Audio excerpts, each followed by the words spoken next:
Shao ने ठान लिया था कि प्रपोज तो वही करेगा लियान को। वो लियान से कहता है कि आप इस पे मुझसे बहस नहीं कर सकते सीनियर, अगर आपने मुझे प्रपोज किया तो मैं आपको ना बोल दूंगा। लियान जाके कार में बैठते हुए बोलता है, चलो ऐसा करते हैं, ये कार तुम्हारी तरफ से मुझे शादी का तोहफा होगी, ठीक है? मैं इस कार को रोज ड्राइव करके तुम्हें पिक और ड्रॉप करूंगा। इस पे शाओ हंसते हुए बोलता है, हाँ पर ये तभी हो सकता है जब आप ट्रैफिक में ना फंसो। ये बोलते हुए शाओ लियान के करीब आता है और बड़े प्यार से उसे देखने लगता है। फिर वो लियान को एक प्यारा सा किस करता है। थोड़ी देर बाद हम देखते हैं कि लियान और शाओ रेस्टोरेंट से कैंडल लाइट डिनर करके बाहर आते हैं तो वहाँ शाओ का family driver mister Fang car के पास वेट कर रहे थे उन दोनों को घर ड्राइव करने के लिए। वो लियान से हैंडशेक करते हुए खुद को इंट्रोड्यूस करते हैं। लियान भी स्माइल के साथ उन्हें ग्रीट करता है।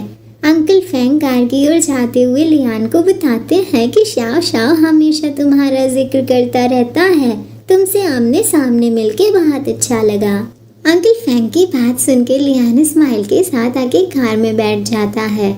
शाओ बड़े ध्यान से लियान को देख रहा था। फिर वो बड़ी प्यार से लियान को साइड हग करते हुए बड़ी ही प्यारी सी स्माइल के साथ कहता है, मुझे ये बहुत ज़्यादा पसंद है अंकल फैंग। जब आप वापस घर जाएंगे तो मेरे डैड को इस बारे में ज़रूर बताना। आप डैड को ये समझा दीजिएगा कि मैं इन्हें सच में बहुत बहुत बहुत लाइक करता हूँ। शाह की बातें सुन के अंकल फैंग खिलखिला के हंसते हुए कहते हैं, ठीक है मैं समझ गया। लियान को तो बड़ी शर्म आ रही थी। वो शाह को टीज करने लगता है। यहाँ पे ये दोनों कितने ज़्यादा क्यूट लग रहे हैं ना गाइस। घर पहुँचने के बाद लियान लाइट्स ऑन करने के लिए अपना हाथ आगे बढ़ाता है, पर वो लाइट्स ऑन करता उससे पहले ही शाह उसका हाथ पकड़ के उसे रोक लेता है और अपना प्यार दिखाने लगता है। शाह लियान को बताता है कि मैं न्यू ईयर से ही खुद को कंट्रोल कर रहा हूँ, मुझे डर था कि इससे हमारे काम पे असर पड़ सकता है। इस पे लियान शाह से कहता है कि हम आज कर सकते हैं और फिर वो दोनों एक दूसरे के साथ क्वालिटी टाइम स्पेंड करने लगते हैं।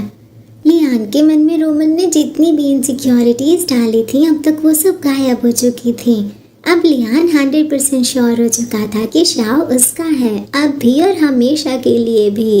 अगले दिन लियान ऑफिस जाने के लिए तैयार हो रहा था, पर शाह ने उसके शरीर पे इतने ढेर सारे निशान बना रखे थे कि पूछो ही मत। वो अपनी शर्ट की बटन्स बंद कर रहा होता है कि तभी शाह वहाँ आ जाता है। उसी वक्त लियान अपने आगे वाले ऊपर वाले हिस्से पे बैंडेज लगा रहा था ताकि शर्ट की वजह से उसे वहाँ दर्द महसूस ना हो।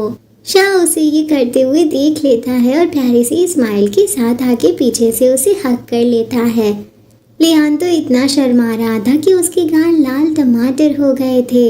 शाह लियान को अपनी ओर टर्न करता है और खुद ही उसकी शर्ट की बटन्स बंद करने लगता है, जिसके लिए लियान उसे थैंक यू बोलता है। शाह लियान को हक करते हुए कहता है कि आप बहुत हैंडसम हो। इस पे लियान बोलता है कि हम ऑफिस के लिए लेट हो जाएंगे, पर शाह को तो कोई फिक्र ही नहीं थी। ये देख के लियान नीचे झुक के शाह से खुद को छुड़ाता है और शर्मा के वहाँ से जाते हुए कहता है कि मुझे अभी नाश्ता भी बनाना है, नहाने के बाद तुम खाना खाने आ जाना। शाह प्यारी से स्माइल के साथ ठीक है बोलता है। लियान को पता था कि अगर वो दोनों ऐसे ही एक दूसरे को हक करके खड़े रहते तो पक्का ऑफिस के लिए लेट हो जाते। थोड़ी देर बाद हम देखते हैं कि लियान ऑफिस में अपने कैबिन में बैठा हुआ था, पर उसका ध्यान काम में नहीं था क्योंकि उसने जो 2 बैंडेज लगा रखे थे वो काफी अनकंफर्टेबल लग रहे थे। वो बाथरूम में जाके उन्हें एडजस्ट करना चाहता था। वो अभी इन ख्यालों में ही था कि तभी उसकी नजर कैबिन के बाहर के डेस्क पे जाती है, जहाँ उसके आसपास काफी ढेर सारे कोवर्कर्स खड़े थे। ये देख के लियान खुद से कहता है, क्या वहाँ पे कल के टीम बिल्डिंग इवेंट के बारे में डिस्कशन चल रहा है? वो कुछ खास खुश नहीं लग रहा, लेकिन भला कौन ही इन चीजों से खुश होगा। लियान अभी ये सोच ही रहा था कि तभी वो देखता है कि शाह अपनी चेयर से उठ के कहीं जा रहा था। लियान सोचने लगता है, ये कहाँ जा रहा है? क्या ये चेयरमैन के ऑफिस में जा रहा है? थोड़ी देर बाद हम देखते हैं कि लियान अपने कैबिन में बैठ के काम कर रहा था, तभी उसके दरवाजे पे नॉक होता है। वहाँ शाह था। वो हाथ में एक एनवेलप लेकर लियान के कैबिन में एंटर करते हुए बड़ी सी स्माइल के साथ उसे पुकारता है। सीनियर। लियान कंप्यूटर पे रिपोर्ट्स देखते हुए बोलता है कि तुमने जो रिपोर्ट भेजी थी मैंने अभी अभी उसे चेक किया, ये ठीक लग रही है। हाँ, ये पेपर, क्या तुमने इसे प्रिंट भी कर लिया? इसे मेरी डेस्क पे रख दो। शाह जवाब देता है कि ये वो पेपर नहीं है, प्लीज इसे देखिए, ये काफी अर्जेंट है। ये बोलते हुए शाह उस एनवेलप को लियान के जस्ट सामने रख देता है।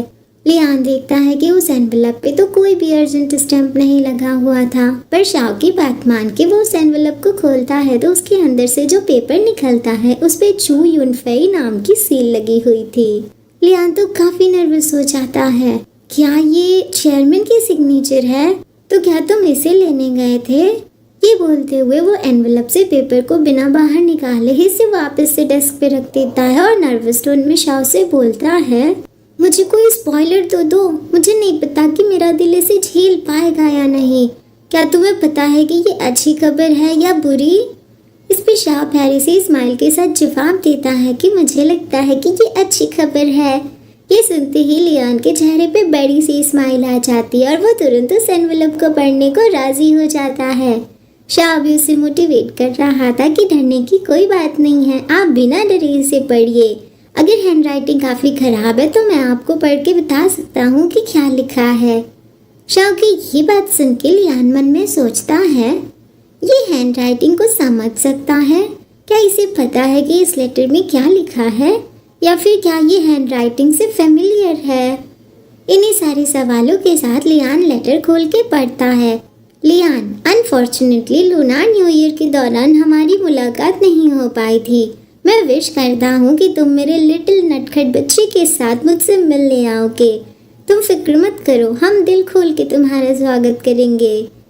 चेयरमैन का ये लेटर पढ़ के लियान को इतना बड़ा शौक लगता है कि पूछो ही मत, उसका मुंह तो खुला का खुला रह जाता है। लियान तो शौक में मन में यही सोच रहा था, लूनार न्यू ईयर, लिटिल नटखट बच्चा, क्या मेरे दिमाग का पेज ढीला हो गया है? आखिर मैं ये क्या पढ़ रहा हूँ? वैसे गाइस, क्या आप सब बता सकते हो कि इस लेटर का क्या मतलब है? क्या कंपनी के चेयरमैन और शाह के बीच में कोई रिलेशन है, या फिर ये लियान के लिए कोई बैड न्यूज़ है?